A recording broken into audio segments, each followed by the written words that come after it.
You need to defend universal concepts, because if you say that, well, you can live the way you want, these people are your neighbors. And if a woman is falling out of the balcony, she's doing it in your backyard, and that's different.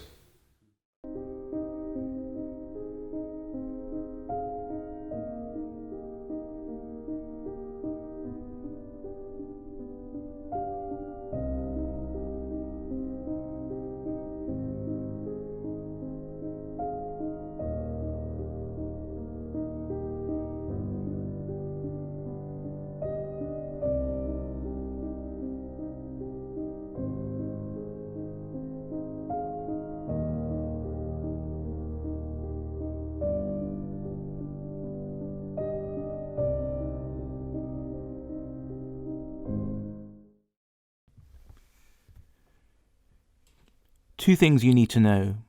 Sweden's undergoing a huge demographic change. It's becoming another country, a more Muslim country.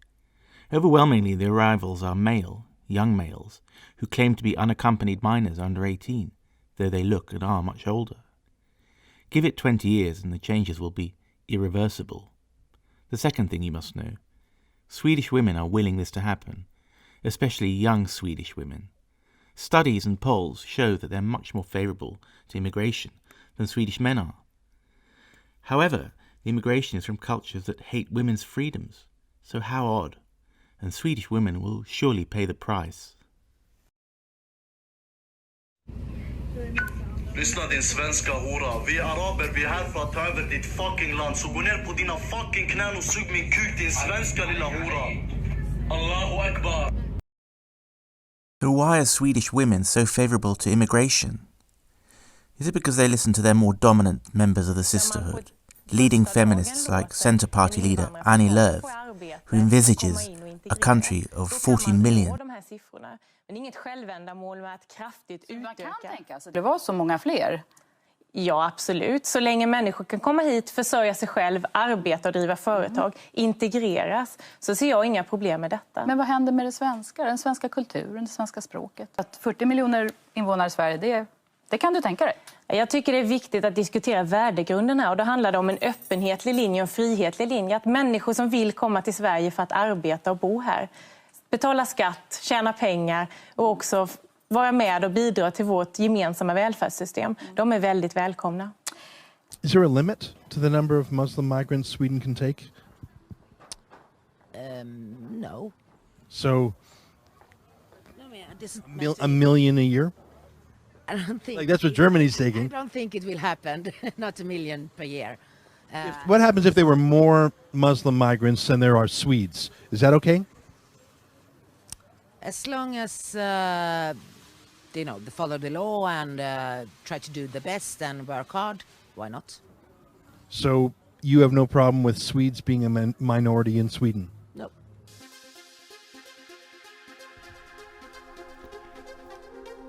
In Malmö, bearing the brunt of the influx, construction is rising. In 20 or 30 years, Sweden will become a minority country of natives. Islam, while not a majority, will be a very powerful force. Sweden is one of the most prosperous, democratic, peaceful and empty countries in the world. Outsiders like myself are amazed this is happening. Why are the Swedes endangering everything they built? How come? Why? What are the forces that allow this? I need to explore the hypothesis that at least part of the reason is the powerful position of women in Swedish society and powerful feminism. Sweden has a very high number of feminist ministers, and they are all highly represented in political positions at all levels of the civil service. Sweden calls itself the world's first feminist government.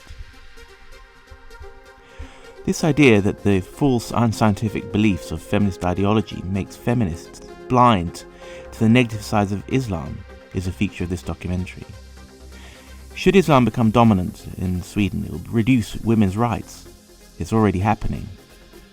Media reports already show that white women are suffering in schools and hospitals from aggressive migrants. Sex crimes are on the rise. The canary in the coal mine are the limited rights enjoyed by Muslim migrant women in the migrant-dominated high-rise suburbs of Sweden.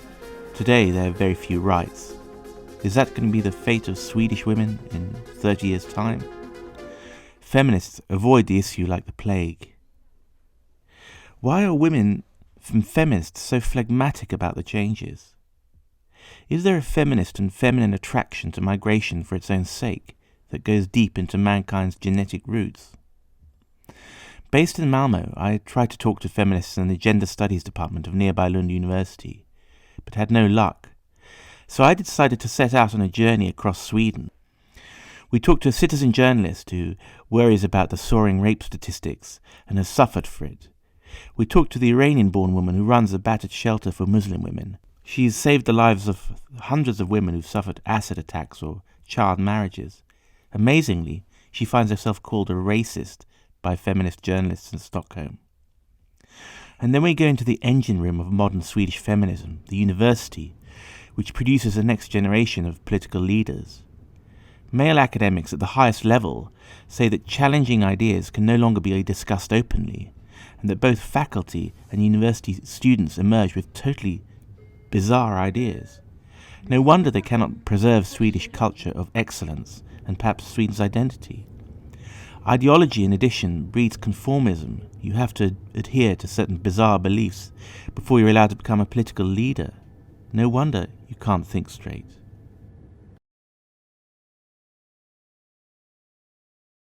I'm writing emails to feminists because we can't just have a documentary about intelligent old white men spouting off about women, but it's proving hard. Some I wrote to last week and weeks before haven't even replied. And I rephrased the letter focusing on the honour violence, which is the least controversial part of criticising feminism. It's something that many feminists could sign up to. But one replied saying she was not in Sweden and couldn't talk, and the other one said that she was dubious about how I was going to frame the documentary and was very busy anyway, but she suggested someone at another university. So people are not exactly hurrying to talk about feminism.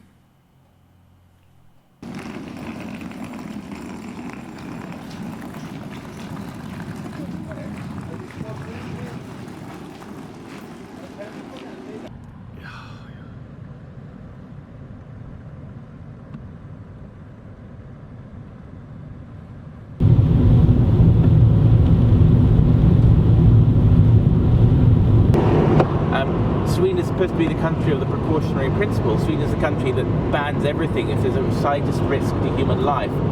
Sweden is a country that pioneered seatbelts, that invented the Volvo, which is the acme of boring safety, and yet they're taking enormous risks with their own freedom. It's like a massive gamble with a very, very uncertain payoff. I mean, the potential rewards are nothing compared to the risks.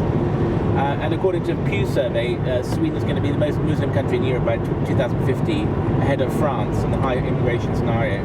Another survey showed that Sweden will take in 8% of its population between now and 2021. In the next 4 years, 800,000 people, according to the immigration industry.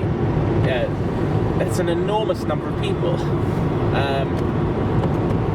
That'll bring the foreign-born population of Sweden from 20 to 28% of the population. Obviously, there are not all Muslims, far from it maybe, but they might have Muslim cultural characteristics.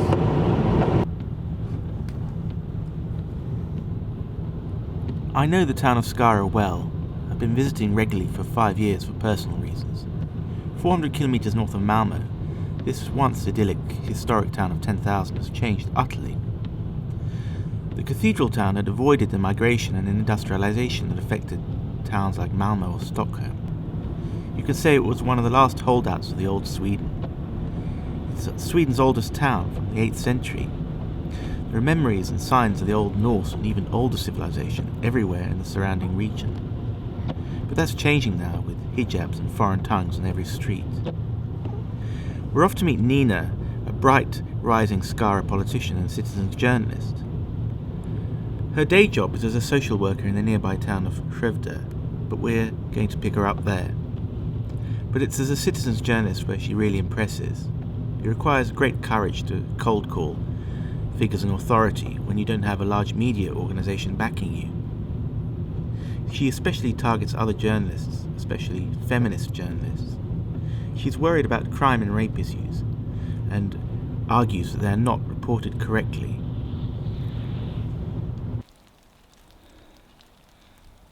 Du kommer ihåg att de hade redan permanent uppehållstillstånd i Italien. Ja. Och då är det ju som så, enligt lagen så ska de skickas tillbaka. Ja. Men då höll de sig undan i ett visst antal månader och då föll återanvändningslagen att de skulle återvända. Ja. Så då fick de ansöka om uppehållstillstånd i Sverige och fick det i Sverige. Fast de redan hade det i Italien. Ja, visst. Okay.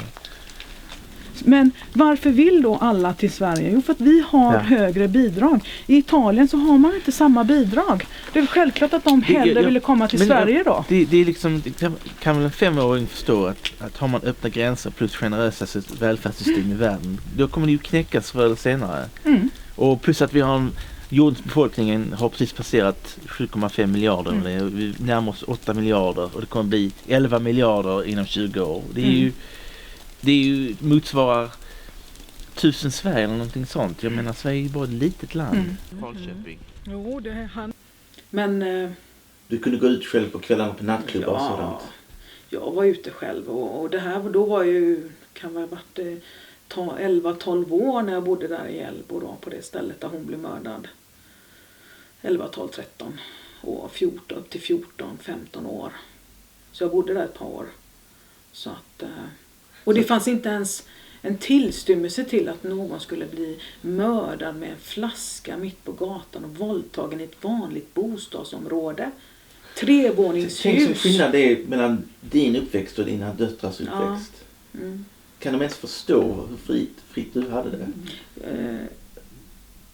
Mina barn... En sak som vi pratade om innan vi filmade var ju den här känslan, hur svårt det är att överföra den här känslan om hur det var förr. Ja. För de stänger av, de tänker typiskt gamlingar, de klagar alltid hur det är bättre. För man accepterar realiteten som den är idag, va? Mm. Och det har faktiskt en del människor sagt det till mig, att när vi har pratat om Sveriges framtid, om hur det var då, jag är ju 46 nu, så att de som jag pratar med, vi minns ju en annan tid, ett annat Sverige, där vi kände oss trygga, där vi tyckte att välfärden fungerade och vi hade sjukhus som fungerade och allt det här.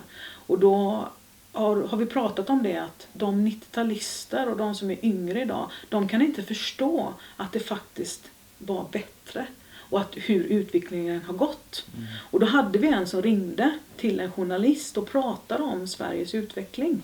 Och då så sa hon, nej, vi har inte samma bild av Sverige och jag minns inte alls det där, jag är 90-talist. Började 7:an inne i Skara tillsammans med sin bästa kompis. Och de hamnade i klona på invandrargäng. Och hon drabbades inte så hårt för att till slut höll jag henne hemma. Men jag vet andra flickor som fick stora problem på grund av att de här invandrargängen drog till sig de här tjejerna och med alkohol och sex och sådana saker. Och jag kontaktade den här rektorn på skolan och ifrågasatte, vad tänker ni göra åt de här invandrargängen?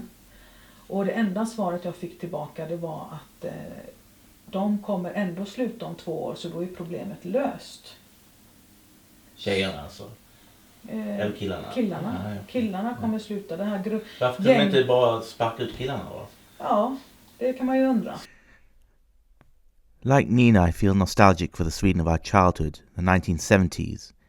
A country where you didn't see a hijab in every street and there was no crime. Sweden was prosperous, egalitarian and a sporting superpower. Household names like Björn Borg and Ingmar Stenmark.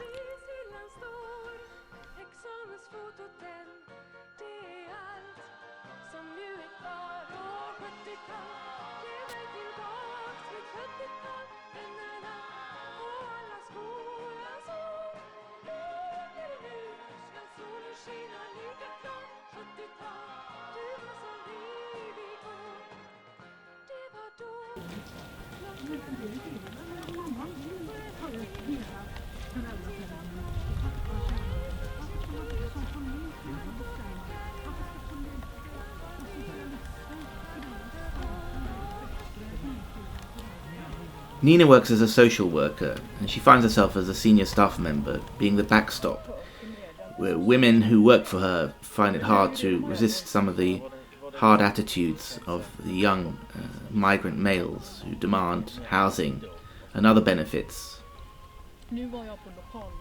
Aggression is something that women working in nursing and schools also experience, and this is almost entirely ignored by the elite feminists in government and journalism, who call that sort of attitude racism.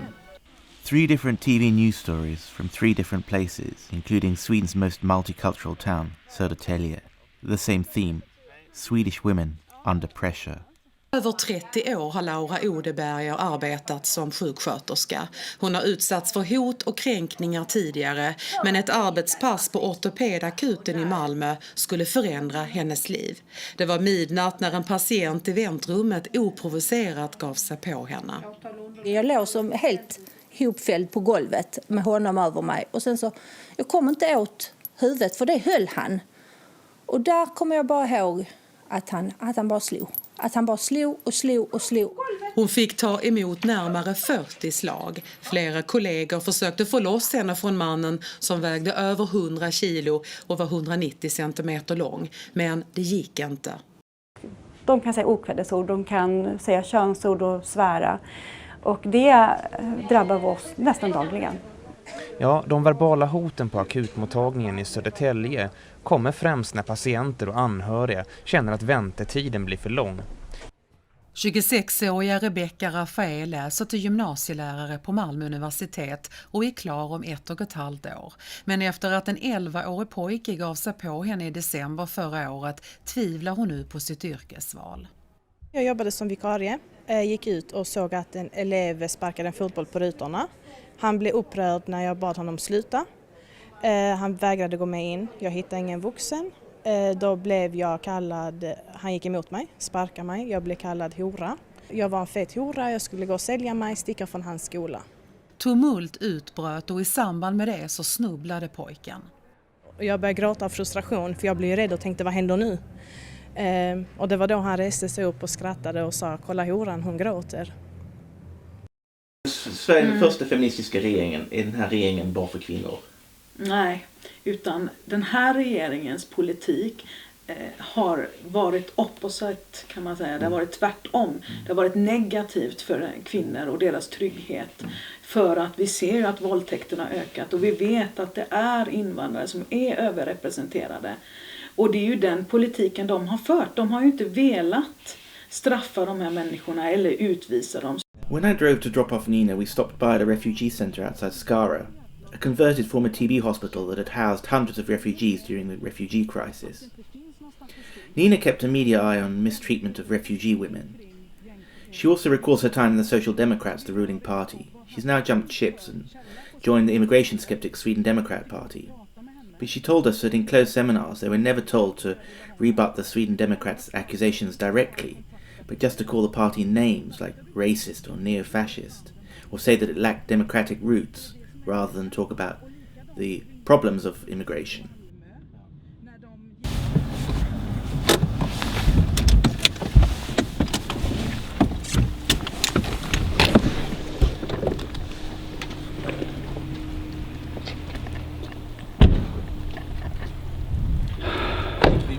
Vi kan inte vara här länge. Nej. Karlsson kommer väldigt snabbt. Karlsson? Där Karlsson. Yes. Jag har varit här 2 eller 3 gånger. Nej, kommer han? Ja, kommer han. Jaså? Ja. Ha? De har alltid någon kille som är här på vakt eller som tittar ut och så ringer de direkt. Men det här är ju Stora Ekeberg då. Jag vet inte hur många asylsökande som rymdes. Men det var härifrån från 3:e våningen som en kvinna ska ha ramlat ner ifrån 3:e våningen. Och polisen utesluter ju inte brott. Men det är ganska högt, 3:e våningen. Ja. Vad hände med henne? Vet inte. Det har inte varit någonting i media. Är det mycket hysch-hysch? Och det var mycket utryckningar också, sa du? Ja. Okej. Och du bodde nära här i barnhem? Ja, jag bor nära. Men då har jag ju liksom, om du ser här, vänt ben som tillhyggen. Fortsätter vi 2013. Männen hamnar i bråk med en pappa på flyktingförläggningen. 2014. Igår kväll startade ett bråk mellan olika grupper på flyktingförläggningen. Och det var bara en del som jag plockade ut. Ja, just det. That story of the woman who fell from the third floor sent a chill down my spine. In the media, women who fall out of buildings are sometimes tastelessly called balcony girls, but they're usually pushed out and often die. Nearly always they come from Muslim families. Maybe they had an unsuitable boyfriend or something similar that brought dishonour to the family. Balcony girls were an unknown phenomenon in the Sweden of our childhoods, the Sweden of ABBA and Björn Borg. Female genital mutilation was unknown too, so were child marriages. All these things Middle Eastern cultures have brought with them. I stayed on a few days in Skara to wait for Nina to send me some of her work as a citizen journalist, in which she took a Swedish feminist to task. Skara is a town, I understand, which has undergone huge demographic changes. You see women and girls as young as 6 in hijabs everywhere all the time, while the cafes are filled with Arab, Somali and Afghan men. Migrant unemployment is 40%, and there are shops catering to the ethnic community, and even 3 secret cellar mosques. There's very little contact between the migrants and the Swedish community. Just 2 young women working as migration coordinators, one of whom, Loreen, is a secular Syrian. She loathes Islam and does all she can to pry Muslim women away from their men's control. She's hosted sex advice sessions and teaches the women how to ride bicycles as their first step towards personal freedom. We talked to her and her recently arrived friend, Baha, who just fled Islamic Iran and wanted nothing to do with Islam. Muslim women are more flexible than men because they made them to be flexible. Yeah. They just forced us to be flexible. They just so you can change it. Who has been changed once can change again. Point. I think yes. Now we need more feminism than before. Do we? Because in 10 years Sweden would be a Muslim country. Oh my god, I hate that. I hate that. I have to say bye. Bye, Sweden. Nina contacted me with a clip featuring a telephone call to a feminist journalist who said that Western men's concern with migrant crime and rape against white women is disguised racism. Nina disagreed. Hej Anna, mitt namn var Nina. Jag läste din ledare som du har skrivit. Det handlar ju om de här sexuella övergreppen som har hänt i Tyskland och i Sverige och det. You know, a group of 20 or 30 men that just surrounded us. They were pushing and pulling at our clothes, and then just men got on the left side, on the right side. They touched us everywhere they could, between the legs and our breasts. But they really tried hard. They tried to open our clothes and so on. Patriarkala strukturer som tillåter män över hela världen att antasta kvinnor. Det sker hela tiden, överallt, i hela världen, i alla samhällen, av alla män. Förstår du? Att grupper av män våldför sig på kvinnor, det sker även bland svenskfödda män. På det här sättet som vi såg i Tyskland. Har svenska män gjort så?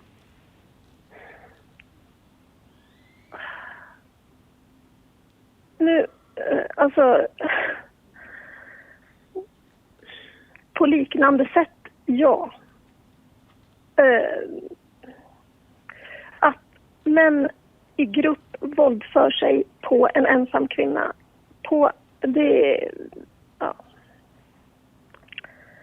Det sker även bland svenskfödda män, ja. Vi konstaterar, vi förstår inte varandra, eller hur? Men om vi säger så här då, att 1000 svenska män skulle samlas i Gävle och så skulle de gå ut och oförröra kvinnor på det här sättet, som den här Tararash, arabiska våldtäktsleken. Vad hade du tyckt då?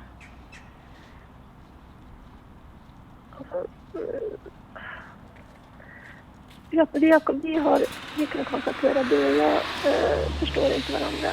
After listening to the conversation, I decided to do some research on my own.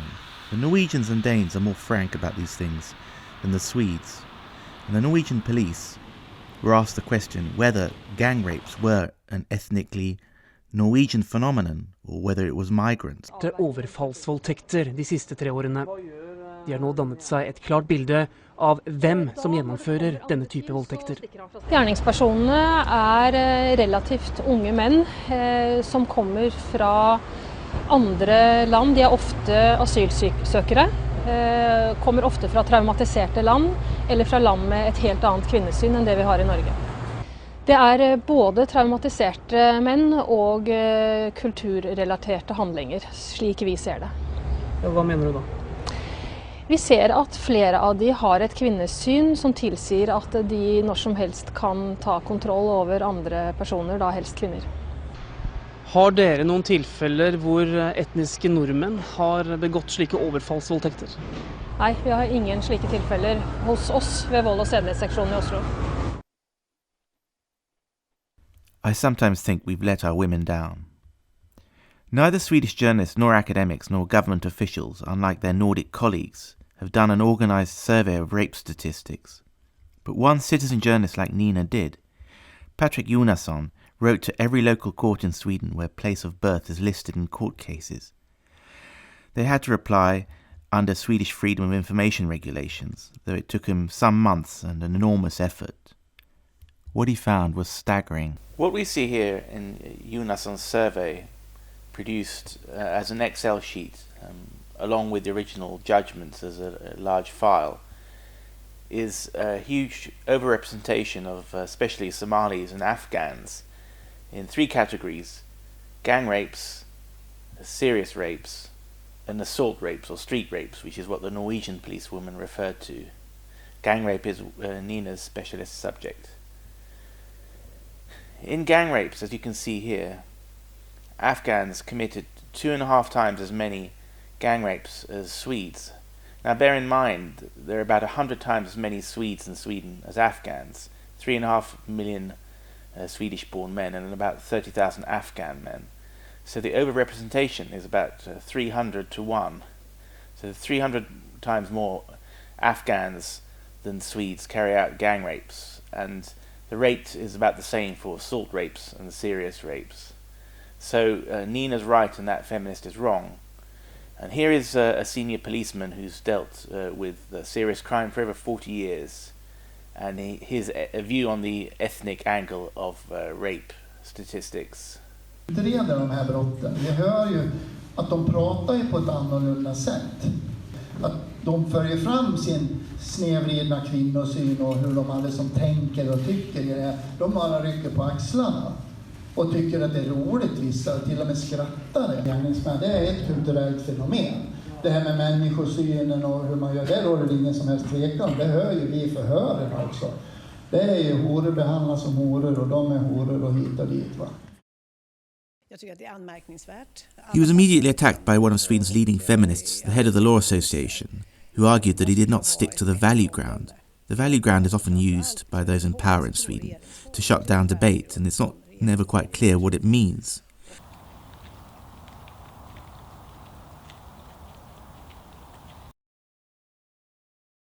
Kom bakifrån ute på vägen.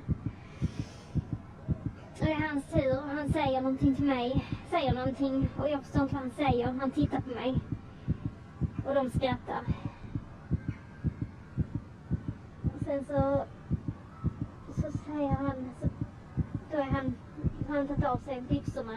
Dragit ner byxorna i alla fall. Och sen sätter han igång. Och det gör så fruktansvärt ont. Den smärtan. Vad gör han andra under tiden? Den andra sitter och håller mig någonstans. Han som har varit på mig först. Han är kortare killen. Han sitter med knäna och mitt huvud och han vill att jag tittar in i hans ögon hela tiden. Han tittar ner i mitt ansikte hela tiden samtidigt som han runkar. Why do feminists seem so indifferent to the rise in rapes and violent crime? Why didn't they at least acknowledge people's worries? They organised demos in Stockholm and Twitter campaigns to avoid deportations of young migrant men. Is it sexual instinct or the maternal instinct, or something else, ideological perhaps? A few months later we talked to the teacher Anneli Sjöberg, who had an insight. The ideology of the patriarchy, inculcated at university, proposed a victim pyramid in which white boys and white men were at the top and could never be free for their responsibility for having oppressed everyone else, while migrant men were among those at the bottom and always in some sense oppressed. She saw the manifestation of this belief at her school, in her fellow teachers, and realised that this increased polarisation.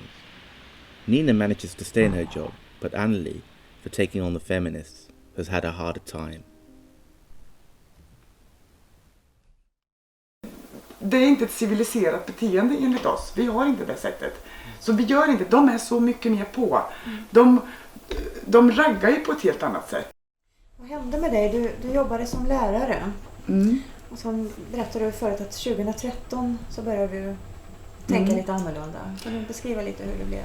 Ja, det var då jag först kom i kontakt med faktiskt den här svenska feminismen som jag tyckte drev väldigt märkliga frågor. Jag har aldrig själv kallat mig för feminist, men jag har betraktat jämställdhet som en självklarhet.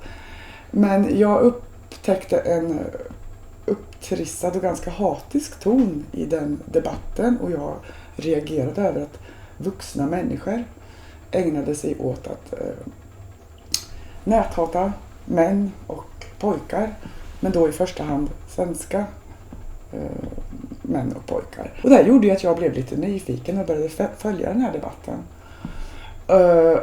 Och då var jag ännu inte egentligen särskilt intresserad av, eller hade inte tänkt överhuvudtaget på migrationspolitik eller invandring. Det var inte en fråga som var särskilt viktig för mig, men jag engagerade mig sen politiskt 2014, och det var ju valrörelsen. Och då seglade ju det här med feminism upp som en jätteviktig sak. Det var liksom vad alla skulle vara feminister. Och när jag upptäckte det så upptäckte jag också en annan sida. Att vara feminist, det var också att vara så kallad antirasist. Och var man antirasist så betyder det att vi mer eller mindre skulle ha öppna gränser. Allt annat var rasism. Och det här var ju någonting som jag tyckte var märkligt, för jag tyckte inte de sakerna hade med varandra att göra. Jag började liksom fundera och följa den här debatten och försöka förstå vad det var som hände. Och då råkade jag ut för ett så kallat feministdrev, för att jag hamnade i en debatt med ledande feministdebattörer på sociala medier och sade emot dem, och då fick jag alltså ett drev utan dess like. Jag hängdes ut som nazist, kräk, hora och så vidare, och de började ringa till min arbetsgivare och kommunen och säga att ni har en lärare med tvivelaktiga åsikter. Det har ju hänt till exempel att det finns ensamkommande män från de här kulturerna som säger att nej, jag tänker inte arbeta tillsammans med flickor. Vi tänker inte sitta bredvid. De vill ha den här könsseparatismen i klassrummet. Och det finns svenska kollegor eller lärare som viker sig för det och tycker att men de har ju sin kultur och sin religion, och det får vi respektera, så sätter de. Är det då den muslimska religionen som är liksom mer dominant eller ger större rättigheter till män? Ja, det är de. Och många av de som jag träffade på var ju dessutom väldigt troende. Det finns ju även sekulära muslimer där religionen kanske inte spelar så stor roll. Men väldigt många av de jag stötte på var ju djupt troende och gick varje vecka till moskén. Och deras religiösa tro är starkare än vårt sekulära samhälle, för vi viker oss för deras religion. Du säger att de svenskarna försvinner. Menar du att de ensamkommande dominerar på skolgården och så? Ja. Kan du ge något konkret? Alltså de tar plats, de pratar högljutt, de går i bredd. Det syntes liksom hur de tog plats i korridorer, i fik, i uppehållsrum.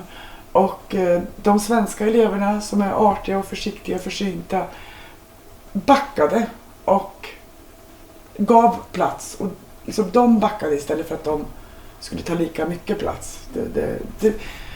Så på så vis gjorde det ju så att det kändes som att de ensamkommande förmodligen var fler än vad de kanske egentligen var, därför att de svenska ungdomarna liksom gick undan. Gick kanske in till biblioteket och satt i sitt hörn istället för att sitta i fiket.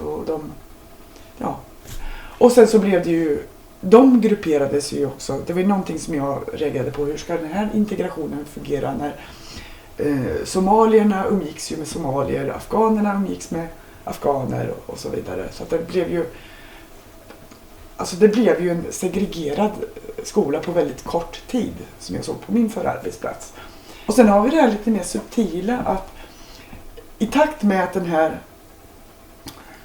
kvinnosynen som flera av de här representanterna för den här kulturen kommer med till Sverige, så blir det ju svenska kvinnor som anpassar sig genom att inte klä sig, att inte utmana, att slå ner blicken, de här klassiska sakerna för att inte provocera och för att undvika att bli antastade. Så anpassar de sig. Såg du tillstymmelsen till detta på din skola? Ja, det gjorde jag. Det fanns svenska tjejer som tyckte det var jätteobehagligt att gå förbi klungor utav både vuxna män och ensamkommande, därför att de fick blickar och kände sig uttittade och som på ett obehagligt sätt som de upplevde att så gör inte svenska killar. De kunde röra sig fritt då. Så att de fick ju sitt... Det fanns de som fick sitt livsutrymme begränsat också. Tyckte inte om de här liksom ganska gå-på-attityderna som de har. Och liksom, var det något sätt du kunde agera? Nej, jag kände inte att jag kunde det, för det var så tabubelagt. Och det var som... man fick inte ta upp det här helt enkelt. Vad var det ni inte fick ta upp? Och vad handlade de här sakerna de berättade för dig om? Det fanns till exempel en tjej som liksom frågade, får man tycka att Sverige inte ska ta emot riktigt så här många invandrare? Får man ha den åsikten i skolan? Hon ställde frågan. Eller, för hon tyckte ju uppenbarligen att nu börjar det bli lite mycket. Det fanns också killar som kände sig liksom orättvist behandlade, att de fick skulden, medan de här ensamkommande alltid sågs som helgon som fick allt, uppmärksamhet, positivt bemötande, en attityd som inte de var i närheten av. Så det byggdes ju upp klyftor som jag såg under ytan och tänkte att det här kommer ju inte sluta bra. Alltså det här var ju en jättejobbig period. Alltså när jag började utsättas för de här sakerna. Det var ju att jag vägde ju mina ord på guldvåg och jag uttryckte mig inte rasistiskt. Men jag skrev ett inlägg mitt under hösten då, 2015, när vi tog emot väldigt många. När jag liksom skrev någonting i stil med, nej, nu kastar jag in handduken, jag tror inte längre, det här kommer vi inte klara av. Precis det som jag berättade, jag såg den här polariseringen. Vi tog emot massor med unga män från andra kulturer. Det fanns inte lärare, vi hade ingen beredskap för att möta dem. Och jag såg hur svenska ungdomar... Och då skrev jag uttryckte min skepsis. Och det blev ju väldigt laddat och var nog startskottet för att liksom, det började en process. Och sen då när jag deltog i folkets demonstration i Stockholm och öppet kritiserade regeringen och deras politik, och jag kritiserade svensk feminism som ideologi. Jag talade om att jag anser att den sysslar inte med frågor som gagnar kvinnor, utan den sysslar med precis allting annat. Och jag tog också upp att de kvinnor i Sverige som kanske verkligen skulle behöva någon som förde deras talan, de kvinnor som faktiskt är drabbade utav orättvisor eller förtryck, individuellt och strukturellt, de förbises helt av den svenska feministiska rörelsen. Och då tog det inte många dagar förrän jag blev inkallad direkt och jag blev omedelbart arbetsbefriad. Jag fick gå hem i väntan på utredning från facket och sen så blev jag mer eller mindre ställd inför ultimatum att säga upp dig eller säga upp dig. I efterhand kan jag ju se och förstå att det här är någonting som jag egentligen såg kanske redan för 15-20 år sedan när det här började dyka upp. Men jag förstod inte vidden av det då. Utan då hette det liksom att det är män och pojkar som förtrycker kvinnor och flickor och tar plats och det är alltid kvinnor som är offer och det är alltid män som är förövare. Men då var ju inte migrationsdebatten såg ju inte likadan ut som den gör nu. Utan nu har de kvar det tänket och att vi i Sverige har någon slags skyldighet att ta hit mer eller mindre varenda människa och de är aldrig individuellt ansvariga utan de ska skyddas kollektivt som grupp för de tillhör gruppen muslimer som de anser det. Att ha någon som helst åsikt om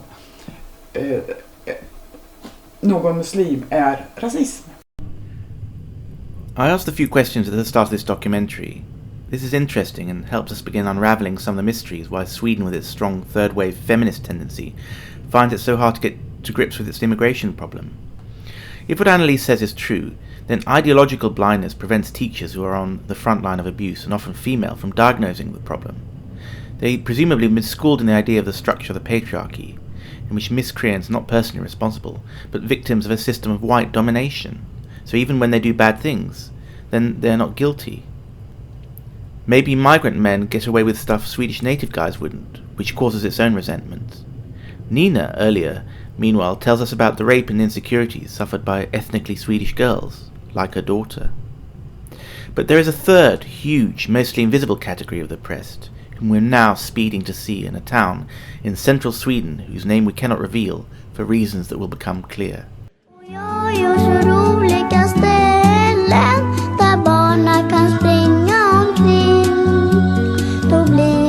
Fulla med sommar och benen blir fulla med spring.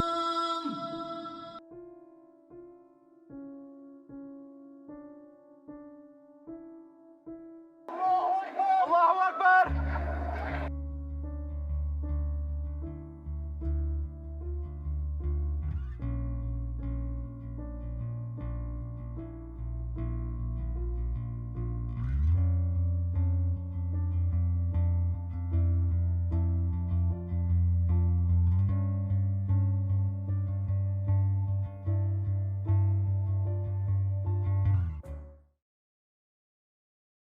Det är världens första T-hus för kvinnor. Nu vi har över 20 kommuner som vill ha T-hus. Vi har 7 T-hus i Sverige. Vi har räddat över 1000 kvinnor och barn. 2011 de skulle riva här 43 rum. Jag köpte den väldigt billigt. Sen vår förening tar över. Vi tar emot över hela världen. Vi har flickor som har blivit av med bröst, med näsa, med öron. 9-åring som har blivit bortgift med äldre män här i Sverige. Det började 2011. Jag var på väg att hämta min son från skolan. Det kom en bil rasande mot mig, vill köra över mig. Det var en man med lång skägg. Det var en svensk man som räddade mig nästan. Drog mig, annars jag kunde vara död. Efter den har börjat med lappar, med brev, med sms, med telefonsamtal. Flera gånger de har knivhuggat bilen.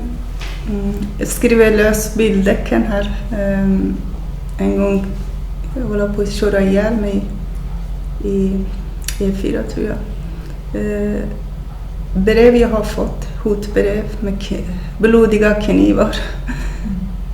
Kastade sten till vår fönster. Vad hände den gången när de kastade sten? Gick fönsterrutan sönder eller? Det var så konstigt sätt fönster håller. Jag vet inte, det blev inte sönder. Men nu vi har pansarglas och kameror kring huset. Försöker att debattera, försöker att berätta hur verkligheten ser ut. Men de lyssnar inte på oss. Istället kastar smuts, islamofobi, rasism. Det här passar inte oss. 90% av de som jag hjälper är muslimer. Har du kallats för islamofob? Ja, någon gång. Och I mina inlägg. De skriver att fascistiskt islamfobi. De borde komma och lära sig, praktisera hos oss som jobbar med sådana frågor. Se verkligheten i nära håll, tycker jag. Särskilt jag kritiserar feministerna.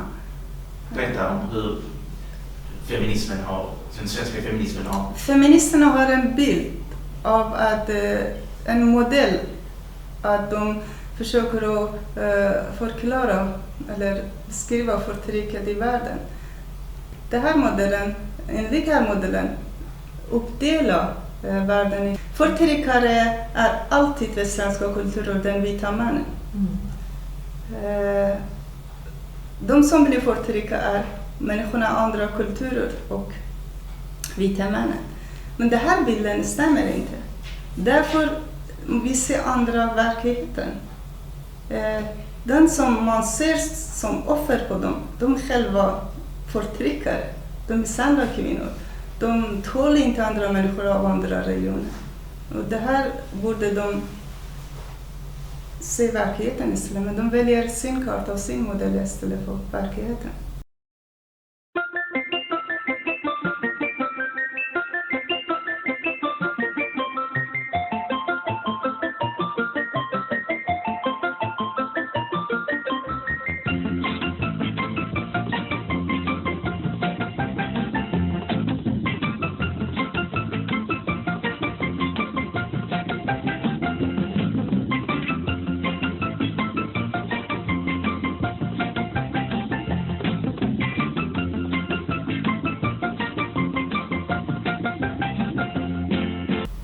Tyvärr,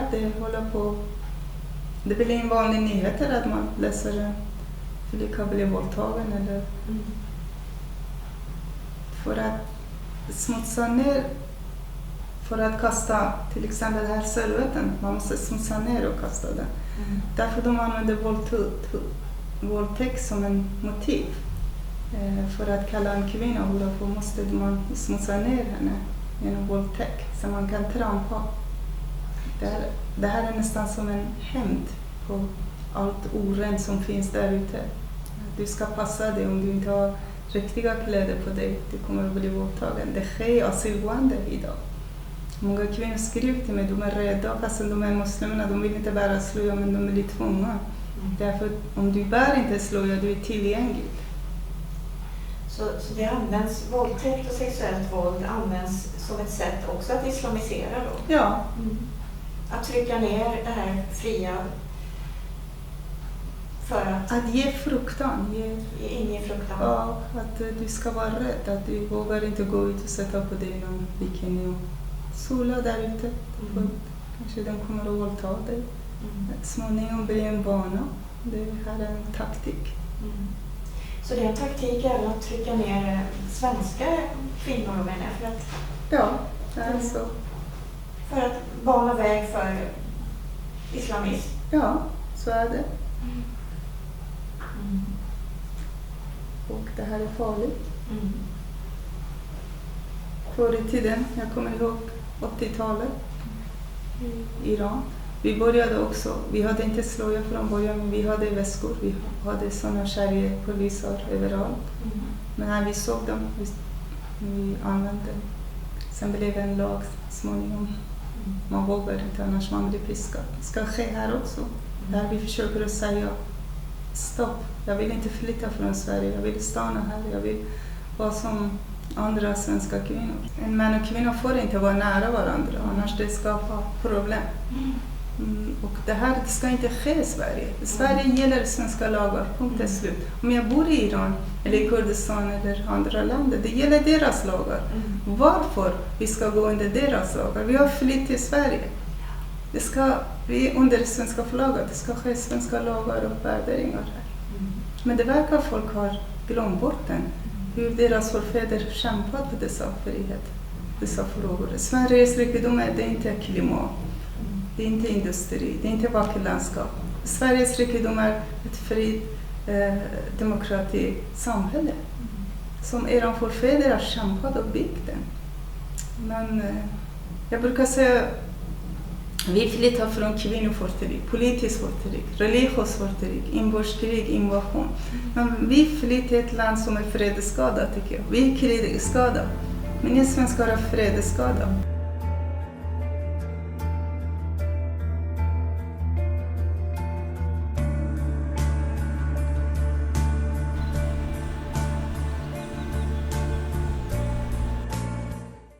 Skara is at an early stage. The migrants have just arrived in the last crisis and haven't imposed themselves on the community. But there are many suburbs in Sweden where ethnic Swedes are very few and which have a pronounced Muslim culture. So Hyla worries that this will spread and gradually get worse. TV4 is a commercial channel that maps social control in the Muslim-dominated northern suburbs of Stockholm. Will Skara and other small towns of Sweden which have seen a more recent influx one day look like this? Man ser att det blir färre och färre kvinnor i de här sociala uterummen och att när vi jobbar kvällstid så är det ju få tjejer i utemiljöerna. The local authorities decided to open a leisure centre for women, but this is what the security camera recorded on the night before the opening of the leisure centre.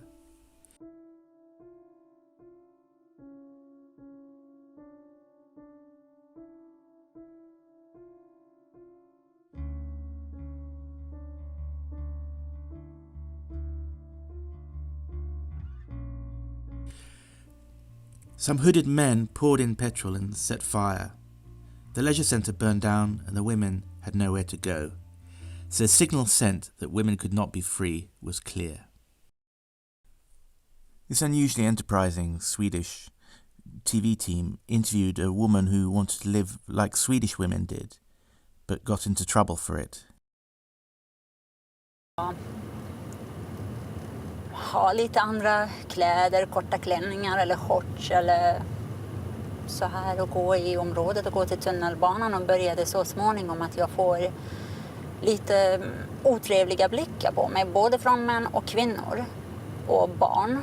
Och jag först fattade inte det, vad problemet är. För mig var det, ja men jag bor i Sverige. Och det började med tiden att barnen började komma efter mig, kasta sten på mig. Och det blev ju så att några kvinnliga grannar kom i tjafs med mig att varför har du det här kläder på dig? Vad är det för kort kjol som du har på dig? Och det var en gång, tror jag, det var Ramadan-perioden eller tiden. Och där fick jag en riktig utskällning bara för att jag hade en kort kjol.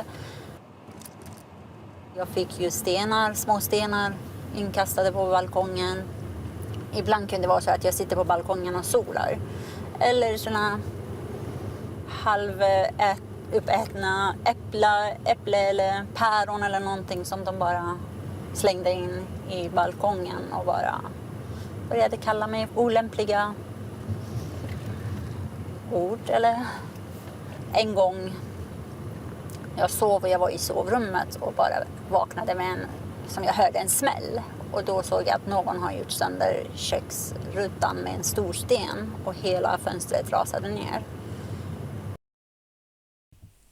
A Muslim reporter for TV4 with a hidden camera wasn't allowed to sit in the general section of a cafe in Rinkeby and was asked to move eventually. This is what she was recorded.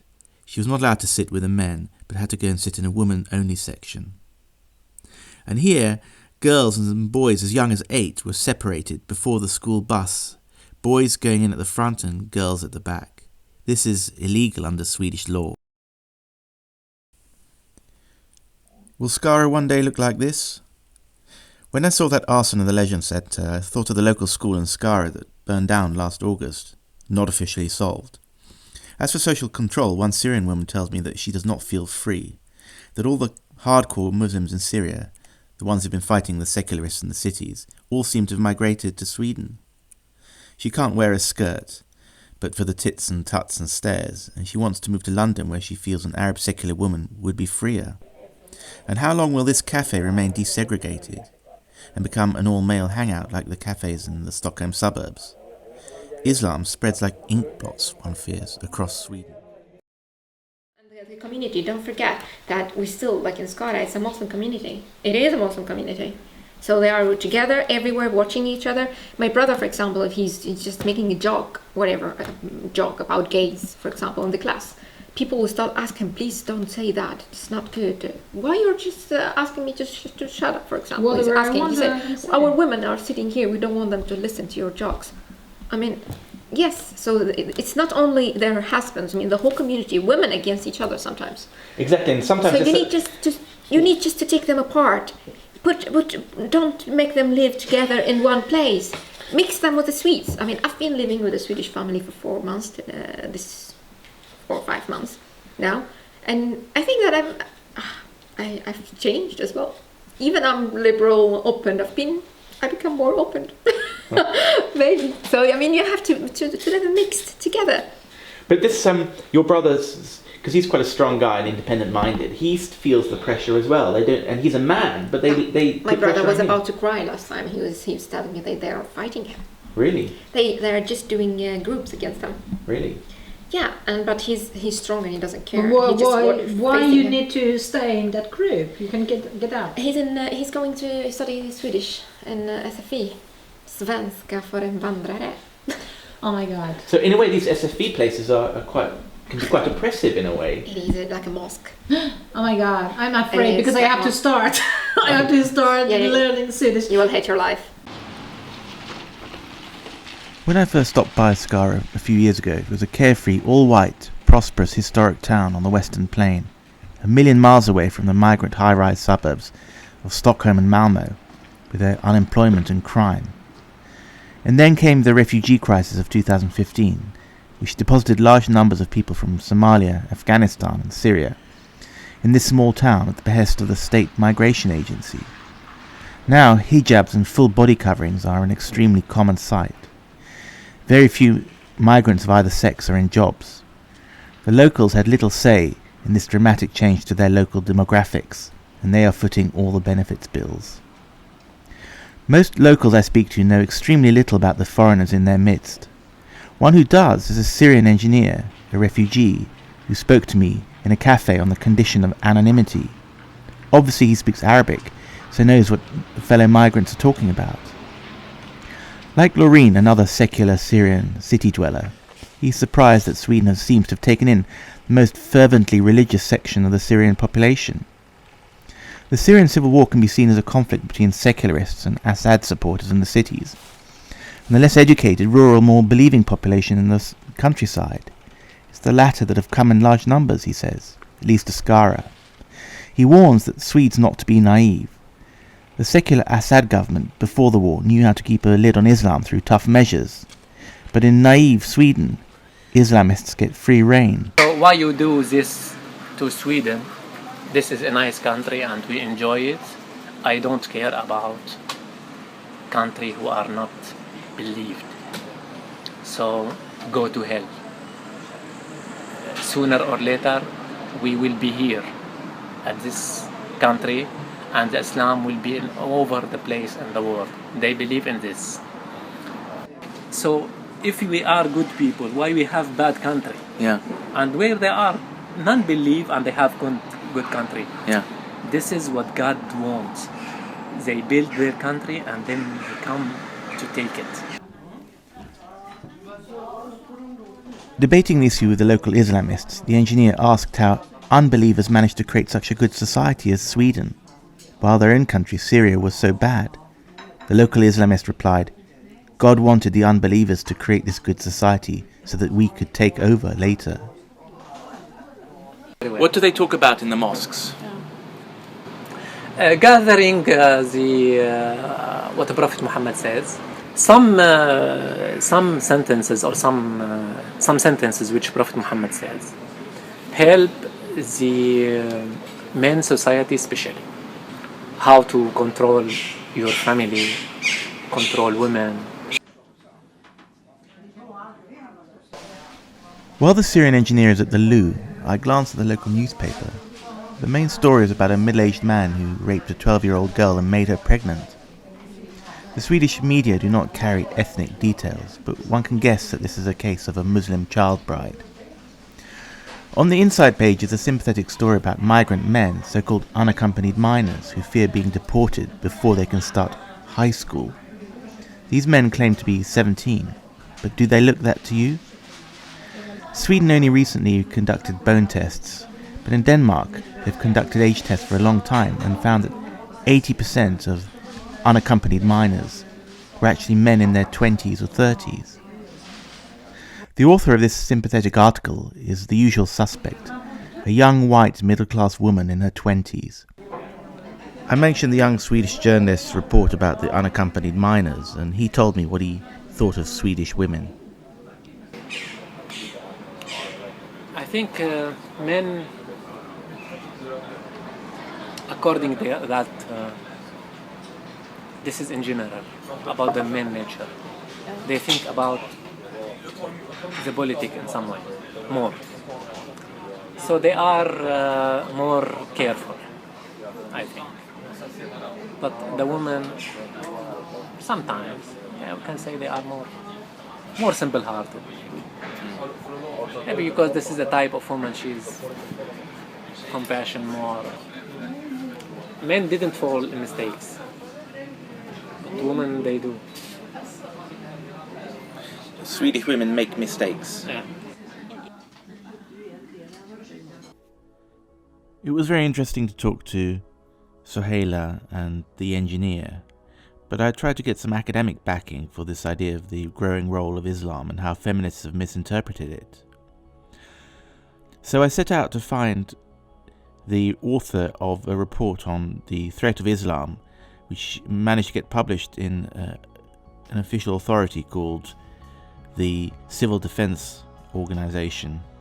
It was written by Pierre Durrani, who is an academic and former Muslim Brotherhood board member who knows Islam from the inside, having been high up in the Islamic hierarchy in Sweden for many years. His paper inspired me to seek him out.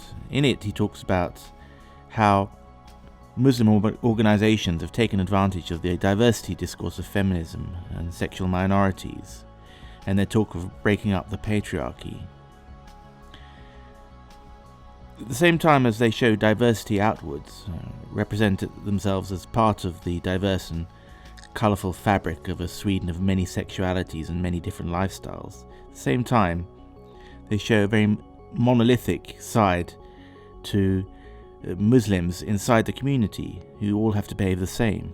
A sort of Islam defined by those who get taxpayer funds, as they know how to play the game with the government, which enables them to sideline and marginalise more moderate Muslims in Sweden. The Swedish taxpayer is thus unwittingly funding a very socially conservative and socially controlling Muslim establishment, and it's very hard for individual Muslims in Sweden to live in a free society like their Swedish peers, and Islam is expanding, Durrani says. Speech laws make it impossible for outsiders to criticise this closed society. To do this would be racial or religious harassment. Anyone who tries to reach into this little island of Muslim faith is guilty of Islamophobia, a word also used by feminists. The Muslim groups know it would be suicide in the world's most secular and feminist society to talk about Sharia or the oppression and control of women. Instead, they talk about the importance of their right to coexist in a society of multicultural diversity, where all ways of life enjoy equal respect. Furthermore, they spread the false claim that they are victims of repression, rather than being members of a political and religious movement that is fast expanding and ultimately wants to change Sweden in a more conservative and anti-female Muslim direction. The Swedish young Muslim group especially has embraced the identity political rhetoric of the feminist left, with its focus on white criticism, structural racism and outsidership.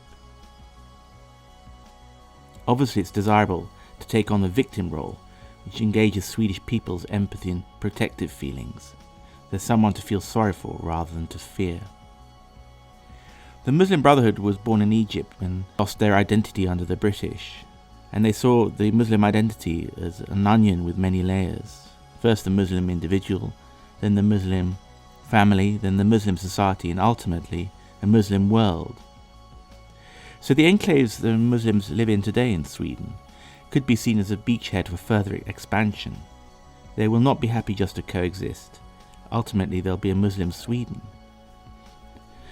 Migration from Africa and Middle East will continue at very high rates in coming years, thanks to refugee and family reunification policies.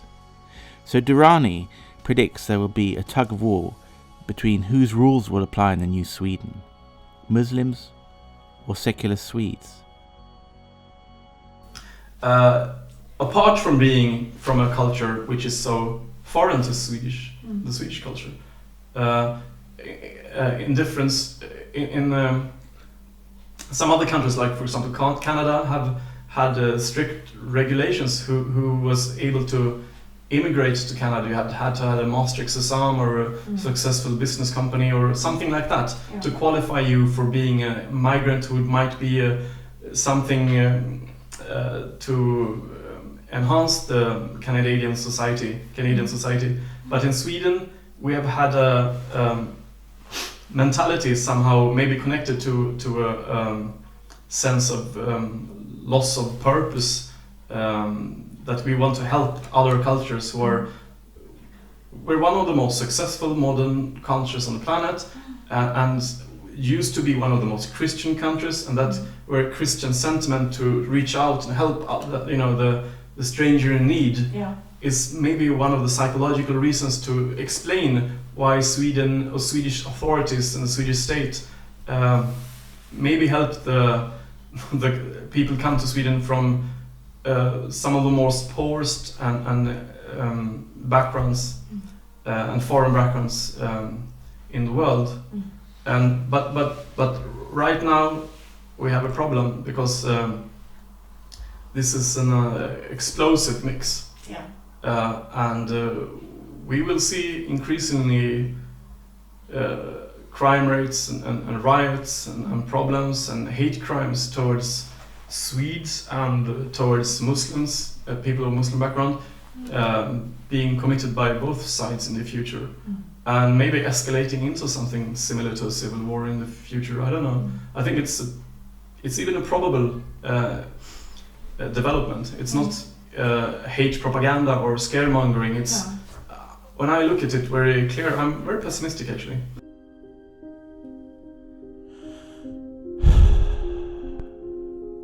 I wonder what sort of Sweden these girls will grow up to. What will Sweden look like in 15 years' time? Maja som också arbetar med de här frågorna dagligdags, och de säger att det arbete som vi gör är jätteviktigt.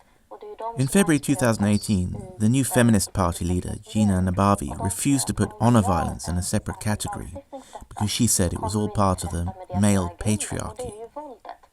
Våldet är i grunden, det är samma strukturer som tar sig andra uttryck. Och det är de uttrycken samma strukturer som vad? Samma strukturer, samma strukturer som i vårt samhälle. De patriarkala mönstren. I wanted to explore this blockage that the feminists have about the patriarchy more, that prevents them from seeing the cultural aspects of misogyny, blind to the negative effects of immigration. It's strange that a teacher gets fired for questioning some aspects of immigration after having been abused online by feminists. It's strange that a domestic violence activist, Soheila Fors, can't get any money from a so-called feminist government because she refers to the cultural origin of the abusers.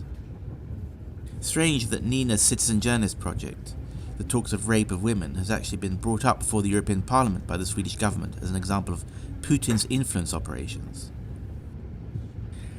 But we also come to freedom of speech issues and power. We talked to a group of beleaguered academics who find it hard to get across what is scientifically well known and not contested in biological and neuroscience circles. Only it happens to go against one of the chief tenets of feminism, that men and women are the same biologically and intellectually and in terms of their personality. We've talked about the other chief tenet of feminism, the idea of the patriarchy as a superstructure that determines everything. It gives a free pass to Muslim males because they're regarded to be in the category of the oppressed. This second tenet is just as damaging, maybe because it creates a class of rulers to prepare to live a lie, and it puts the wrong people in charge. I'll explain. It also shows one sign of feminist power, their ability to impose quotas, which not only degrades research but politicizes the university, and the power of feminists as universities are reflections of elite society, incubators of the future leader class. But bad thinking is spreading, and maybe it's not surprising if it leads to bad policy making. What starts at the university often spreads to politics. Your lecture, your 1-hour lecture, well, how do you start it? What's your attention grabber? Well, what I do is I start with showing a couple of illustrations of how boys and girls play. And I have a picture of 2 boys fighting with wooden swords. And I have a picture of a girl trying to set a table for a tea party or something. But then I give them examples of cognitive differences. And men are better at what psychology calls spatial ability. That is the ability to imagine what things would be if you were looking at them from a different perspective. What happened? How did this thing look if you turn it upside down and stuff like that? Men probably also have a better sense of location than women. Women are better at language. They have better language fluency. They're also more careful. They have better memory for details. Better detail perception for details. If you take the emotional things, emotional differences, men are more dominant, less empathetic. Women are, well, they have the opposite, they're more empathetic and tend to be less dominant. They are more understanding. They are better at reading other people's emotional states from their facial expression, for instance. Things like that. And they're more interested in persons. Men are more interested in objects and things. Women are not fascinated by engines, by cars, by technical contraptions. And men are not fascinated by how children play. No, I know. I was reading a book about showing that even in the most egalitarian left-wing professors' couples, the men don't enjoy changing nappies, whereas women do, on average more. So why not allow the women to do that? And it's even true about monkeys.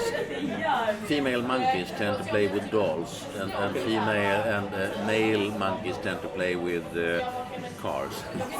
It's really uncanny how these differences show up, because you would have thought that a male monkey would probably not even know what a car is.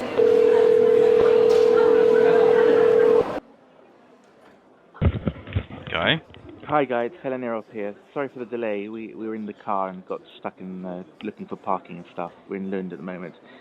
So when you get teenagers coming to, having been through the 12-year-old school system and reading their daily newspapers, do you find that you've got a lot of work to do with many of them, trying to show them what science tells you and tells the academic world? Yes, in a way. They get very surprised, let me put it that way. I teach a course an introduction course in behavioral genetics, and the students tend to be, very interested and very, very surprised. They say, I had no idea these things existed. So apparently they haven't been exposed to that in the school system. Basic ideas about heritability and especially the heritability of psychological traits, like mental illnesses and personality, intelligence, and so forth. These are very well established things in the research literature, but apparently they don't. They aren't communicated in the classes on biology and social sciences in primary and secondary school. Apparently not. Gosh. But you only reach the students who are interested in your subject. Presumably people studying humanities and many other subjects go on with these false beliefs, and then they go into policy-making positions or executive positions in society. And it always makes me wonder policy always has to be based on reality. I don't understand. You can't escape it. What I notice is that a fair proportion of students today are very political. They have very strong ideas about these issues, about sex equality, for example. Yeah. And they push these ideas. They seem to have a very strong self-confidence. Är det totalitära, skulle jag vilja säga? Är det en totalitär rörelse, den här feminismen? Ja, det är vad jag upplever just i dialogen med oroliga föräldrar, att de försöker ju se lite mer bredd och de har ju mer en erfarenhet de försöker dela med sig av. Men de ser också att deras ungdomar kommer hem och är väldigt skolade i någonting. Och det blir ju som några föräldrar säger, att det känns som mitt barn är hjärntvättat. Och det blir väldigt aggression när de försöker att komma med någon annan vinkling för det här. Och att de har också, jag kommer ihåg själv när jag var 17-18 år. Alltså jag tror vi alla tyckte att vi visste allt och var världsbäst i det vi höll på med. Och det är ju lite det att det behövs. Jag hoppas och tror att de här kommer att mjukna lite grann när de växer upp. Men jag tror att det är viktigt att vi som vuxna också vågar utmana dem på ett bra sätt. Bli av med könsmaktsordningen är ett nödvändigt steg för att uppnå ett bra och rättvist samhälle. Feminist, för att jag är väldigt trött på att Someone has called feminism a religion with non-scientific beliefs held fanatically. This idea of the white patriarch oppressing women, to which all differences in achievement have to be attributed as men and women identical in their ability. But academics in Lund cite research to show that men and women are actually different in their abilities and intellectual achievement. Look at intelligence research, for instance. Then you have of course, you have the one result is this is just textbook material. Yeah, so yeah. again, it's this, you can read it here. It's Okay. not something I invent. Yeah, yeah. So, one result is, and this is standard Yeah. result, is that men and women are equally intelligent on the average. Yeah. So you have a kind of bell curve. Yeah. All right, that's fine. But if you look at the extremes, who are the really, really intelligent people and who are the really, really non-intelligent people, there you have the males. Yeah. So the really, really intelligent people are more often males than they are females. Yeah. And that's compatible with the average being the same for both. No, and you would like to see some of the really, really intelligent people to be the professors. Many students, male and female, take the feminist view that men and women are identical, but they're not. They have, on average, distinct personalities based on their distinct genetic makeup, and distinct abilities, especially at the higher and lower ends. Let's be nuanced a bit, this. Women are not worse, as the Quran would have it. Indeed, they're better in many ways, but they're women. The problem is when ideology of equality bumps into biology of differentness. If men are smart at the higher end, shouldn't they also be occupying the lion's share of top academic posts, especially in natural science? But that is not what the university leaderships, the politicians, or indeed many students want. They want equality of outcome, and therefore they want quotas. And the quota debate is very interesting because there is a tension between competence and picking the right person for the job on the one hand, and on the other hand some kind of issue of fairness. Yeah. Should we see the role of a professor as someone sitting in parliament? Okay, right. Representative, in other words, or a sort of executive. Yes. Yeah, okay. So that is what has been made the case from our Minister of Higher Education, that because professors have influence in terms of being consulted as experts and deciding what to do research about, it is appropriate that they are representative of the whole population. But then again, we have the problems of it's relatively easy to count the numbers of male and female heads. Yeah. That's fine. But when it comes to these other categories, it becomes very difficult. Should we have equal or proportional shares of people of Chinese descent, or people who are Muslims, or what, as professors? Returning to your question about professors, the proportion is between 25 and 30% today. Right. And there is a very strong demand from the highest political level to increase that to at least 40%, preferably more. Right. And the way that they go about that is very interesting, because it would seem kind of absurd to have quotas when everybody knows that it's a very, very highly competitive, based on merit kind of selection. Yeah. So what they've done is instead to negotiate with the universities, with each and every university, and apparently striking a deal that this university should increase the proportion of female professors to a certain number before a certain date.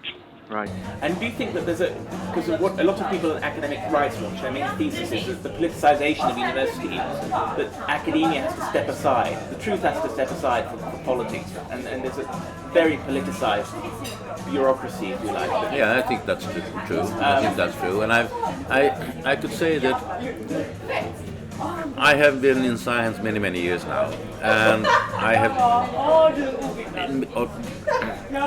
I've seen many instances where a group of people are going to decide who do we want as the next chairman, the secretary of this particular society, who are we going to invite to this conference, who should be main speaker, etc., etc. In almost every such case, the issue has come up. We need to have more women. So there has been a very strong bias in favor of women in almost any context you could think of. And you have quotas also in appointment systems, which puts identity over competence. Yes, so we have now we have a system where we have to hire a certain percentage of female professors. I think it's 40% up to a certain year or something like that. And so this is also problematic, to say the least, because you would like to think that hiring professors should be based on merit only. But nobody has been able to explain to me at least how that goes with this rule of quotas for female professors. Because so how do you secure that the 40% were actually the most qualified female professors? I have no idea how they do that, and strangely it doesn't seem to matter. That's very strange, and probably also shocking to you. Yeah. Well, why? What do you mean it doesn't? It seems to me that quality has somehow gotten lost in the process somehow. So now we are more thinking about quotas for this and that, and securing that a certain group is not in any way treated in a certain sense, and so it seems to me that the focus should be on academic excellence in research and teaching, and not on various other things that somehow are now much more in the forefront. Do you think that, do you have to write things like a gender perspective when you do your science grants? Yes. We always have to consider the gender aspects of everything, and I think I've had the experience actually of being attacked by. We had a huge project grant, and people, a number of experts from the international experts, were invited to the Swedish Research Council to help evaluate our project. And we were attacked because they felt we had paid too little attention to gender issues. So 4 out of 5 principal investigators, for instance, in our project happened to be men. There was a very natural explanation for that, and that was that they were the principal investigators were the people who actually wrote the application. But it was perceived as being biased, and I think that it certainly harmed us economically or financially. We had to pay a financial penalty for this. Really? Yes, they reduced the size of the grant. We were never given a justification for that, but it was quite obvious from the discussions that we had at the Research Council that this gender issue was at least one of maybe 2 strong factors. And I mean, has that effect of making you, next time you apply for a grant, think again about your gender balance? Absolutely. If you don't have your quotas right, you get less grant money. This is serious stuff. Even if there are more men in science, and likely a larger talent pool, if your teams don't have an almost equal number, it's held against you. As I mentioned probably before, that we have this movement where development where you are increasingly forced to have a certain perspective, a certain gender perspective when you apply for positions, for instance. And we saw that recently in a position at one of the artistic schools that you had to have this what we call a norm-critical perspective, which is basically a feminist perspective on things, and this was taken very seriously by the referees. So it's almost as serious as the actual qualifications that in artistic practice and so on. So they devoted almost the same space to seeing if you were really a norm critic in the right sense, in the right feminist sense, as opposed to just faking your norm criticism, which some people hang on, try to take that again. Was it an application or something? Yes. Okay. It was an application for professorship in visual communication. Okay. And how much did you have to write on each topic then? A few hundred words or something? Well, you had to explain how feminism and norm criticism came into your own work as an artist.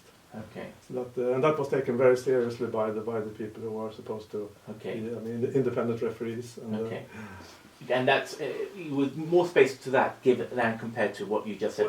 I think they wanted equal space to actual being able to draw something or being a good artist to the politically correct part. Right. Okay. So that's a complete politicization of art in a way. Yes, in a way it is. Yeah. And it reminded me of the Germany, Eastern Germany, and probably the Soviet Union. Right. You have to have the right Marxist perspective in order to.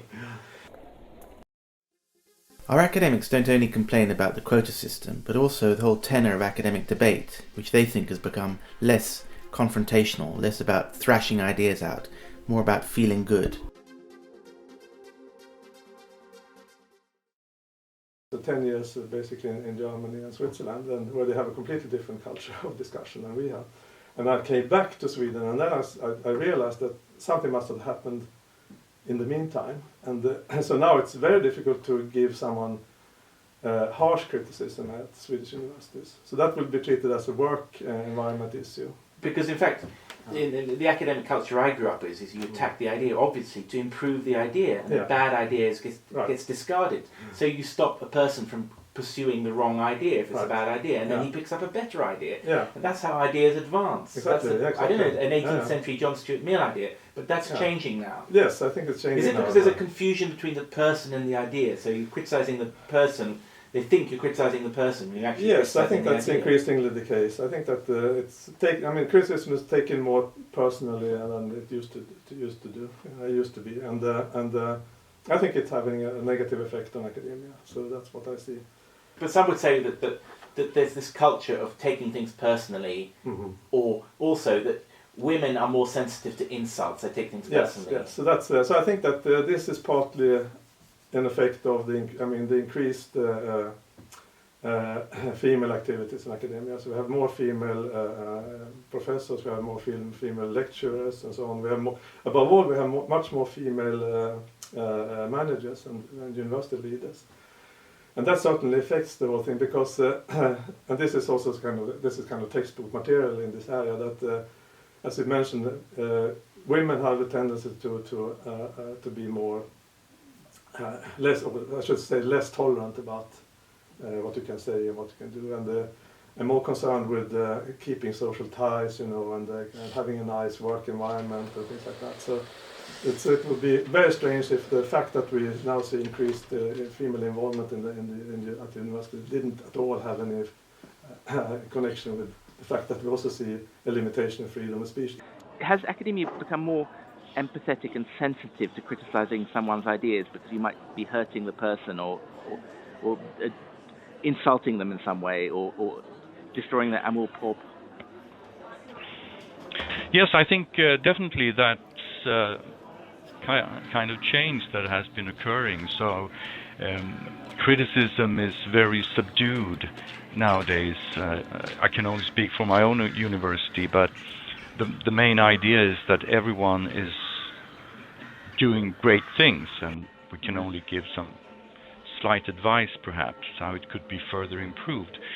And of course, in a society, many things change simultaneously. So no one can, well, you can suggest, but you can't prove that the cause of this change is the larger proportion of women. Yeah. But you could suspect that it might certainly have something to do with it, because as the data show, the data indicate at least that women are less confrontative. And basically, it follows from very simple consideration. It's not a kind of rocket science that leads to that conclusion. It's just simply the fact that the men and women have different motivations, and they have different goals and so on. And then if you just have a massively feminist society, you will have that effect that productivity goes down, and all the these things like excellence and academic freedom, which is supposed to safeguard excellence. So it's that's the only reason basically why we have it. Yeah, exactly. Yeah. So all these things will just. And is it possible to have this discussion that we've had in a Lund University seminar or a public meeting? No, I don't think so. No. There are some public meetings which have a kind of closed character where you could debate like this. So, and this is also interesting because it means that the more controversial debates, they are moving actually outside the university. So they are moving into private academic circles. So you have several of them in Lund, and people have to really research quite a lot on them. Do you have a concept or a strategy or a notion of how to restore the university to its ideal position where it would? Right, yeah. I think that, and this is extremely controversial, I think that we need to think about the quotas actually of female and male participation at the university. So I think now we have too many females in leading positions, and that's what affecting the whole system, and we are moving away from ideas of excellence and ideas of productivity. And so what we should be doing is to think about exactly what we should do with this. And the most reasonable thing was simply to get rid of the quotas that we now have. Yeah. Because then we would have a natural or more natural situation concerning them. The feminist influence on universities has left underqualified professors, affected course texts, and created an academic climate that's negative to the production of new ideas, our academics say. It'll lead to the decline of research in Swedish universities, and maybe then politicians will sit up and notice. But it's about more than academia. It's about the future for young men and women indoctrinated into the idea of biological equality and that gender's a construction. It isn't. There is such a thing as a female personality. When she's told when she could become anything, and indeed should become anything, it ignores an element of biological determinism that leads to maybe the fitting of square pegs into round holes. Unhappiness all around.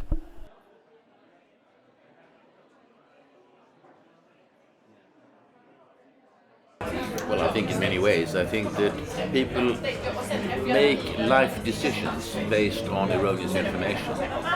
I think that's bad. I think that a lot of people are pressured into making decisions for the wrong reasons.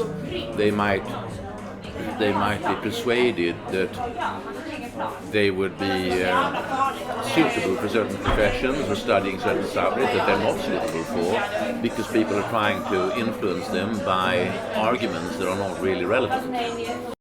Erik Olsson is the most senior academic in the philosophy institution, a tenured professor of logic and epistemology, and you can't get much cleverer than that.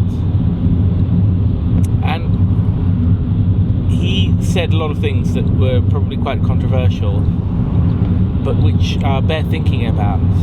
He thinks that there are the feminization of the university has been bad for academic excellence. Because the feminine way to debate is not to debate at all, probably because females are genetically hardwired to be tend and befriend, to focus on the quality side of human relations rather than ideas. Whereas traditional Western scholarship and Western civilization is based on the ruthless competition of the best ideas, and you try to knock out your friend's best idea so that he can go back and improve it, or make a new idea, or discard it to follow your idea. And that's how academia and intellectual progress work. There's two elements that we've discussed. One is the pyramid of victimhood, with white men at the top and everyone else down below. The second is that men and women are essentially the same, but for their external physical characteristics, which have the effect of pigeonholing women into an inferior role. However, this denies women's different genetically inherited psychological characteristics and preferences and abilities. And in fact, the different outcome of women's lives may not be due to oppression, rather choice and ability. Here's food for thought. If Muslim women are oppressed by Islam, Western women are oppressed by feminism. Rather than embracing their different preferences, for instance that they prefer family and human relations to the exacting and tedious work of science, for example, women are whipped into this frenzy of resentment against men, with which is poisoning academia.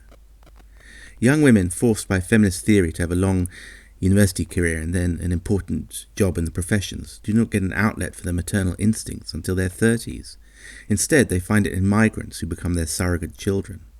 There's nothing stronger than the mother instinct, and it's complemented by the sexual instinct. Is there a point where you think that Sweden's done too much to bring people in, or do you think there's... No, there is no too much in helping people. And is there a limit, do you think, to how many immigrants Sweden can take? No.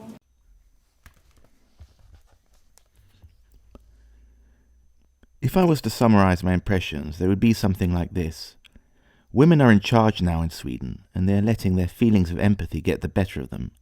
They don't understand the risks of Islam because women are not as clever as men regarding politics and history. The concept of the patriarchy dominates the public debate, but this ignores biology, religion and culture as a way of shaping behaviour. Men are genetically different from women, so men and women behave differently. But national and religious values play a huge part too. Swedish culture is far less oppressive than Islamic culture. The theory of the patriarchy cannot account for religion being a much bigger cause for oppression than mere maleness.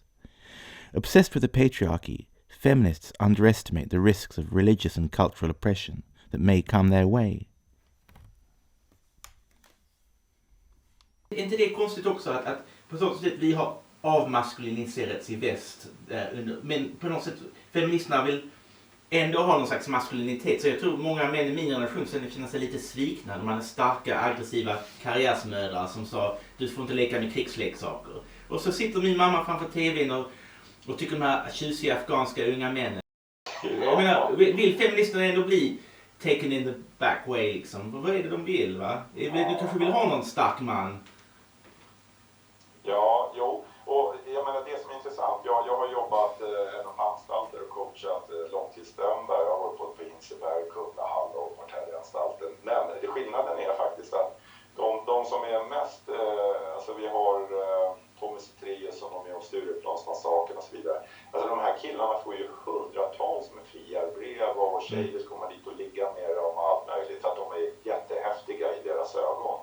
Jag träffar unga tjejer som om igen. Jag har coachat alltså, hundratals med unga, men ofta tjejer som har varit i relationer. De tyckte det var så spännande att vara ihop med då Mohammed som var därifrån. Och sen råkar de väldigt, väldigt illa ut.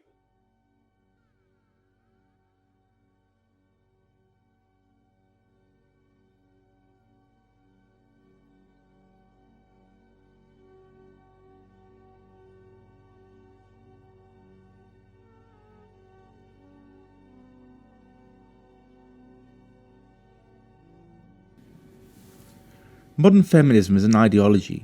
It invites women to believe that traditional femaleness is a construct imposed on them. Femininity represents a boxed-in, more limited kind of person. It's worthless. Instead, women are encouraged to become ballsy career types, and quotas help them along. Many women, I think, feel secretly divided about this. The modern careers treadmill neglects the nurture of female values which biology has endowed them with. Even in the best jobs, many of them ask whether this is the life project they really want, if it means missing out on family.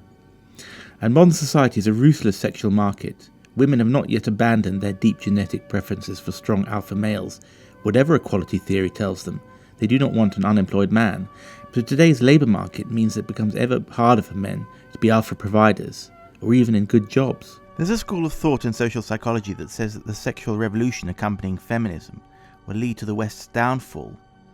The historian J.D. Unwin studied dozens of societies and found that when sexual opportunity was reduced to a minimum, societies flourished because male energy was diverted into innovation, hard work and providing for the family. In the West, perhaps we spend too much energy on chasing sexual gratification, now available because of women's emancipation, and it leads to many beta males not getting any mate at all, as women all chase the same top quintile of high-achieving males, or bad boy Muslims. So the decline of monogamy has deprived the less able Western male, the beta male, for the means or the motivation to be responsible and dutiful, thus the lost generation of Western men.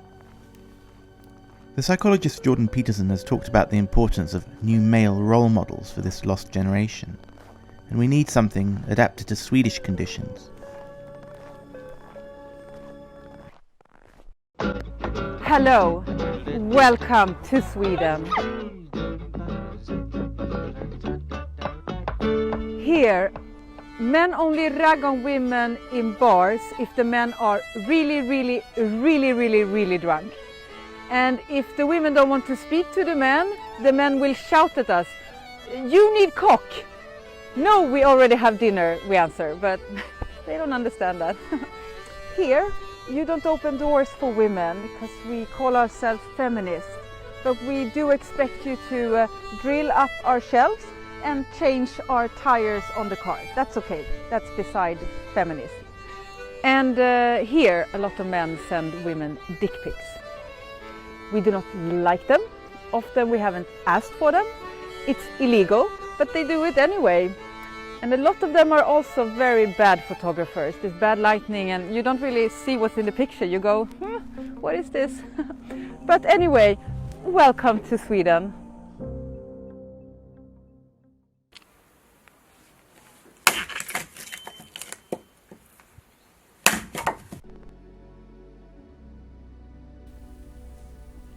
Lars Johansson is a guy in Skara who seems a bit lost in the new Sweden of political correctness, but he's picking himself up through his interest in Swedish history and participation in Viking reenactments.